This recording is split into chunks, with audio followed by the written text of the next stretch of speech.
안녕하십니까. 암호화폐 정보를 전달해드리는 닥터 비트맨입니다. 네, 즐거운 토요일도 슬슬 마무리가 되고 있습니다. 어떻게 오늘 하루 스트레스 없이 잘 보내셨나요? 네, 오늘 남은 시간도 잘 마무리하시길 바라면서 토요일의 마무리는 어떠한 소식들이 반겨주게 될지 보도록 하겠습니다. 네, 최근 암호화폐 시장이 계속되는 랠리에 많은 소식들이 나오고 있습니다. 암호화폐의 지표 중 하나인 해슐레이트 소식 또한 나왔는데요. 네, 비트코인의 해슐레이트는 11만 942 해슐레이트를 기록하며 전날 대비 4.32% 상승하는 모습을 보여주고 있습니다. 네, 암호화폐 자산관리 서비스 플랫폼이죠. 디베이에 따르게 되면 14일 오후 5시 30분 기준 비트코인 네트워크의 해슐레이트가 전일 대비 3.32% 오른 11만 942 해슐레이트를 기록하고 있습니다.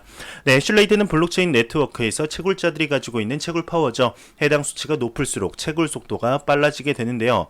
네, 비트코인의 해슐레이트가 상승했다는 내용이었습니다. 네, 요즘은 잘 맞지는 않지만 그래도 상승했다는 게 이제 나쁘지는 않은 소식이죠. 네, 요즘은 해슐레이트보다 구글 트렌드 지수가 조금 더 정확한 것 같습니다. 네, 이러한 소식과 더불어서 비트코인 선물 시장에서도 좋은 소식이 나왔습니다. 네, 비트코인 선물 미결제 약정 규모가 50억 달러를 돌파했다고 합니다. 네, 미결제 약정 규모 증가는 시장에 더 많은 자금이 유입되고 있음을 의미하죠. 비트맥스의 경우 미결제 약정 규모가 16억 달러로 1위를 유지하고 있으나 최근 몇 달간 점유율이 지속적으로 하락을 하고 있습니다. OKEX와 후오비의 경우 미결제 약정 규모가 각각 14억, 10억 달러 수준이라고 하고 시카고 상품 거래소인 CME 또한 다섯 번째로 인기가 많은 비트코인 선물 거래소로 미결제 약정 규모가 3.12억 달러 규모에 달했습니다. 벡트 같은 경우는 1,800만 달러에 불과했다고 하네요. 네, 미결제 약정이라는 것은 이제 현물 시장에서는 거래량으로 이해하시면 조금 쉽게 이해하지 않을까 생각이 됩니다. 네, 즉 신규 매수나 신규 매도에 진입 후에 청산되지 않고 현재 보유 중인 모든 계약수를 의미하게 되는데 반대 매매를 통해 보유한 선물 계약을 청산하지 않고 그대로 가지고 있는 실질적인 계약수를 의미하죠. 네, 현재 연이어서 암호화폐 시장이 활기를 띠면서 좋은 소식들만 가득하다면야 좋겠지만 안 좋은 소식도 나오기 마련입니다. 네, 미니애폴리스 연준 총재의 경우는 암호화폐에 이제 안 좋은 인식을 가지고 있는 것으로 보입니다. 네, 이에 관한 내용이 나왔는데 보도록 하겠습니다. 미니애폴리스 연준 총재는 암호화폐는 거대한 쓰레기통이다 언급을 했습니다. 네, 닐 카시카리 미니애폴리스 연방준비은행 총재가 최근 한 포럼에서 암호화폐는 거대한 쓰레기통이다 언급을 했는데요. 네, 암호화폐 전문 미디어 AMB 크립토가 보도를 했습니다. 미디어에 따르면 그는 달러가 가치가 있는 것은 미 정부가 달러 발행에 있어 합법적이고 독점적인 입지를 구축하고 있기 때문이라며 암호화폐는 안정적인 화폐 기능을 수행하기 위한 가장 기본적인 특성도 갖추지 못했다. 암호화폐 업계에는 여전히 많은 쓰레기 코인이 있으며 미 증권거래위원회 SEC는 금융당국의 노력에도 근본적으로 사기 행위를 근절하기 어려운 게 사실이다. 암호화폐가 5에서 10년 후에 유용한 지급 혹은 화폐 수단으로 활용될 수 있을지는 몰라도 아직까지는 거대한 쓰레기통에 불과하다 언급을 한 것이죠. 네, 미니애폴리스 연준 총재의 암호화폐 관련 발언을 한번 보았습니다. 좋지 않게 보는 것으로 생각이 들죠. 네, 이러한 소식과 더불어서 아시아 축구 연맹에서도 암호화폐에 관하여 안 좋은 발언이 나왔는데요. 네, 과연 축구 연맹에서는 암호화폐에 대해서 어떠한 발언을 했을까요? 네, AFC, 아시아 축구 연맹이 암호화폐 산업의 발전이 아시아 지역 불법 스포츠 도박 시장의 성장을 부추기고 있다 지적을 했습니다. 네, 이와 관련 이제 아시아 축구 연맹 파트너 스포츠 데이터 분석 업체 스포츠 레이더 측은 최근 몇 년간 불법 스포츠 도박에 사용되는 결제 수단으로 암호화폐의 사용률이 증가하는 현상이 관찰됐다 이렇게 설명을 했는데요. 네, 아시아 축구 연맹의 언급을 보았습니다. 네, 아직까지 암호화폐 시장을 그리 달갑지는 않게 보는 시선들이 많은 것 같죠. 참 안타까울 따름입니다. 네, 하지만 여러분들도 아시다시피 미 연방준비은행의 총재죠. 네, 제롬 파월의 경우는 암호화폐 거래에 관해 반대를 하지 않겠다 공식적으로 입장을 표명했을 뿐만 아니라 이제 전 CFTC 의장인 지안 카를로의 경우는 디지털 달러 재단을 설립하면서 디지털 화폐에 관하여 지대한 관심을 보이고 있습니다. 네, 미국의 정부 기관에서도 암호화폐에 관련한 예산을 증축하면서 더욱 심혈을 기울이는 중인데요. 네, 미니애폴리스 연준 총재의 말처럼 지금 현재까지는 명확하게 화폐로서의 가치가 높은 상태는 아니지만 비트코인의 경우 글로벌적인 해치 수단으로 자리를 확고히 하는 중이죠. 네, 베네수엘라 경우는 이제 자국 화폐인 볼리바르보다 대시의 사용량이 급증을 하면서 제2의 베네수엘라 화폐로 자리매김을 하고 있습니다. 네, 해가 갈수록 암호화폐의 입지는 확고하게 되어져 가고 있는데, 네, 과연 2에서 3년 뒤 암호화폐 시장이 얼마나 성장해 있을지 기대가 됩니다. 네, 매일같이 나오는 리플 XRP에 관한 소식이 오늘 나왔습니다. 네, 오늘은 XRP에 관한 많은 소식들이 나왔는데 하나씩 천천히 보도록 하겠습니다. 네, XRP에 일단 대규모 이체가 발생을 했습니다. 232억 원 규모인데 익명의 계좌에서 익명의 계좌로의 이체가 발생을 했습니다. 이 대규모 이체 소식과 더불어 리플사에서 언급이 나왔는데요.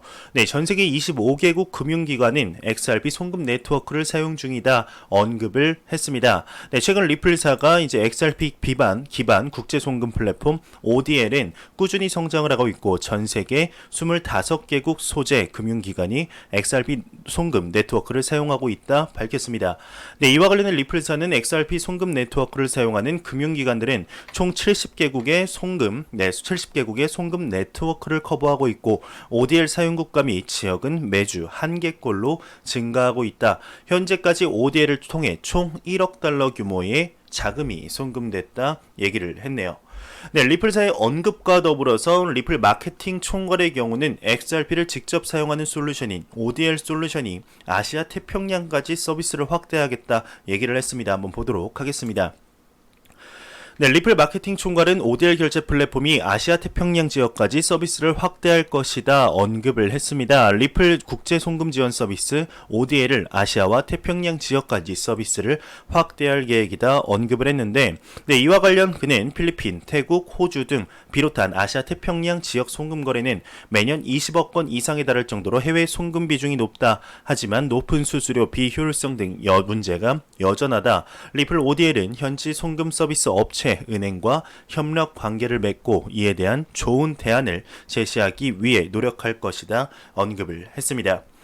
네, 리플의 마케팅 총괄 언급까지 보았습니다. 참 리플사의 경우는 매년 리플렛을 상상 이상으로 확대하면서 암호화폐 시장에서 독보적인 마케팅을 보여주고 있죠. 네, 비교할 수 없는 파트너십 또한 보여주고 있습니다. 2020년 2월밖에 되지 않았는데 이번 연도 1분기도 지나지 않았는데, 네, 과연 리플사의 파트너십은 얼마나 성장을 하게 될지 한번 보도록 하겠습니다. 네, 마지막 리플에 관한 소식입니다. 어제 비트맥스에서 리플의 XRP가 0.1달러까지 하락하는 상황이 발생을 했는데 비트맥스 측이 이에 관한 대응 방침을 발표했습니다. 보상은 없다고 합니다. 한번 보도록 하겠습니다. 네, 비트맥스는 리플 XRP가 60% 급락한 플래시 크래시 대응 방침을 발표했는데 보상이 없다 언급을 했습니다. 네, 세계 최대의 암호화폐 파생 상품 거래소죠. 비트맥스는 한국 시간으로 13일 23시 XRP 대 USD 거래에서 플래시 크래시, 즉 가격이 일시적으로 급락하는 현상이 발생하면서 대응 방침을 발표했습니다. 네, 당시 이제 XRP 거래는 0.33달러에서 순식간에 0.13달러까지 약 60%가 급락을 했는데요. 네, 이 건으로 이제 포지션 강제 청산 당한 일부 사용자로부터 클레임이 쇄도하는 등 책임 추궁의 목소리가 높아지고 있는데, 네, 네, 죄송합니다. 발음이 꼬였네요. 네, 비트맥스의 경우는 이번 건에 대해 네, 플래시 크래시는 유동성 부족과 같은 시장 용인의 결과라고 주장하면서 조사 결과 시스템이 스톱로스의 구조에 문제가 없었다 이렇게 덧붙였습니다. 네, 보상금 등의 구제 수단에 관해서도 거래일 롤백이나 환불은 실시하지 않을 방침이다 성명을 발표하고 있는데, 네, 암호화폐 업계에서 유명한 변호사죠. 제이크 체르빈스키는 네, 비트맥스의 법적 관할에 관해서 견해를 언급했습니다. 네, 비트맥스가 미국의 등록 거래소라면 최소한 CFTC는 움직이겠지만 이번 케이스에서는 해당하지 않을 것이라고 말을 했는데요. 네, 플래시 크래시는 이번 건뿐만 아니라 미국 코인베이스에서도 일어난 사례가 있었습니다. 코인베이스의 경우는 현물 거래이기 때문에 증거금에 의한 강제 청산이 발생은 하지 않았죠. 네, 한편 서킷 브레이크 등에 의한 플래시 크래시가 가끔 보이는 미국 거래소 크라켄은 2019년에 걸쳐 연방수사국 FBI의 소환장이나 조사 요구서를 대량으로 받은 것으로 보고하고 있습니다. 네, 비트맥스에서는 이제 대규모 플래시 크래시에 의한 손해를 인정시키기 위해 CFTC 조사를 요청하는 트레이더도 나타날 것으로 생각되지만 제이크 변호사에 의하면 법인을 미국에 두고 있지 않은 비트맥스는 CFTC의 조사 요청에 따를 의무가 없다고 합니다. 네, 또한 지난해 11월 마이너스 15% 플래시 크래시가 발생한 파생상품 거래소 데리비트의 경우는 거래를 롤백하여 손실을 보상하는 방안을 취한 적이 있는데 네, 플래시 크래시는 전통 금융시장인 주식시장과 FX 즉 외환 증거금 거래에서도 종종 발생을 하게 됩니다. 네, 미국 주식시장을 뒤흔든 2010년 5월 6일 플래시 크래시에서 S&P 500 그리고 다운존스 및 나스닥 종합지수가 몇 분 만에 9% 하락하는 등 미 법무부는 5년 후인 2015년 플래시 크래시를 의도적으로 일으킨 시세 조종 혐의로 영국인 나빈더 싱사라오라는 인물을 체포한 적이 있는데요. 네, 과연 이번 플래시 크래시 사태가 아무 탈 없이 나오게 될지 이에 강제 청산하게 된 투자자들이 비트맥스 측에 소송을 강력하게 걸지 않을까 이런 생각이 듭니다. 네, 이러한 소식과 더불어서 나스닥 모건 스탠리 출신 전문가가 암호화폐 마켓 유동성 솔루션을 구축했다고 합니다. 네, 코인데스크에 따르게 되면 나스닥, 비자, 모건 스탠리 출신 트레이딩 전문가들이 암호화폐 마켓 유동성 솔루션을 구축했다고 합니다. 네, 새로운 플랫폼 EX1을 출시했는데 EX1은 사용자를 위해 최적의 호가 시스템을 이렇게 지원한다면서 데이비드 월드 전 나스닥 부회장은 암호화폐 마켓은 매우 세분화되어 있고 상당히 비효율적이다. 비트코인, 알트코인은 마켓별로 수천 달러씩 가격 차이가 날 수 있다며 EX1 출시 배경을 설명을 했네요.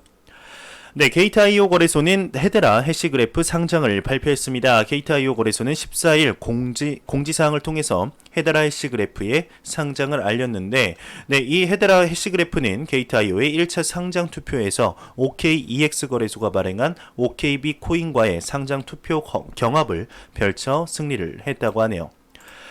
네, 비트코인 서적이 아마존 베스트셀러에 대거 지금 오르고 있습니다. 암호화폐 전문 미디어 크립토 포테이토에 따르게 되면 연초 이래 비트코인 및 암호화폐 관련 거래 서적이 아마존 베스트셀러 랭킹에 대거 올랐습니다. 네, 미디어에 따르게 되면 2월 중순 기준 아마존 온라인 거래 및 투자 분야 판매량 상위권 도서 중 이제 비트코인 및 암호화폐 관련 도서가 비중이 20%라고 합니다. 현재의 그 암호화폐 상승장에 힘입어서 올라간 것이 아닐까 생각이 드네요. 네, 암호화폐 전문 미디어 코인텔레그래프가 미국 IT 시장 조사기관 인터넷 데이터 센터 최신 보고서를 인용하면서 2023년 중동 및 아프리카 지역 블록체인 솔루션 분야 정부 지출이 지금에 비해 약 400% 증가할 것이다 전했습니다. 네, 리서치에 따르게 되면 2019년 해당 지역 관련 지출은 2,100만 달러 수준으로 2023년 1억 500만 달러까지 증가할 것이다 이렇게 예상을 하고 있네요. 네, 글로벌 신용평가사 와이스 레이팅스가 방금 전 트위터를 통해서 옵션 형태 보험 디파이 상품 오핀이 이제 새롭게 출시됐다며 해당 상품은 블랙스완 발생 확률이 극히 낮지만 나타나면 큰 충격을 주는 위험시될 리스크를 상쇄하고 투자자의 자금을 보호해줄 수 있다며 보험 상품 진화로 디파이 시장이 한층 더 정교해지고 있다 이렇게 언급을 하고 있습니다. 네, 제가 준비한 소식은 여기까지입니다. 마지막으로 코인마켓캡에서 가격 보고 마무리하도록 하겠습니다. 코인마켓캡에서 가격 보고 한번 마무리하도록 하겠습니다. 네, 메이저 탑10 코인들 전반적으로 한번 살펴볼게요. 네, 1위의 비트코인 같은 경우는 0.43% 다시 회복을 하면서 1210만원대, 이더리움이 1.8% 상승하면서 31만 9천원대, 리플 XRP가 다시금 상승을 하고 있습니다. 지금 390원대를 네, 보여주면서 400원대가 점점 다시금 가까워지고 있는데 네, 시가총액 10위의 테조스 같은 경우는 5.19% 상승하면서 3,945원대를 보여주고 있습니다. 네, 비트코인 도미넌스는 알트코인이 상승함에 따라서 다시금 소폭 하락을 했는데 그래도 아직까지는 매우 강력한 암호화폐의 비트코인 시가총액 점유율을 보여주고 있죠. 61.5%를 나타냈네요. 네, 제가 준비해온 소식은 여기까지입니다. 영상이 도움이 되셨다면 구독과 좋아요 그리고 광고 한 편만 처음부터 끝까지 시청해 주시기 바랍니다. 이 채널은 오직 광고 수익으로 운영이 되게 됩니다. 항상 영상 시청해 주시는 시청자분들, 구독자분들 너무나 감사합니다. 저는 다음 영상으로 찾아뵙도록 하겠습니다. 지금까지 닥터 비트맨이었습니다. 감사합니다.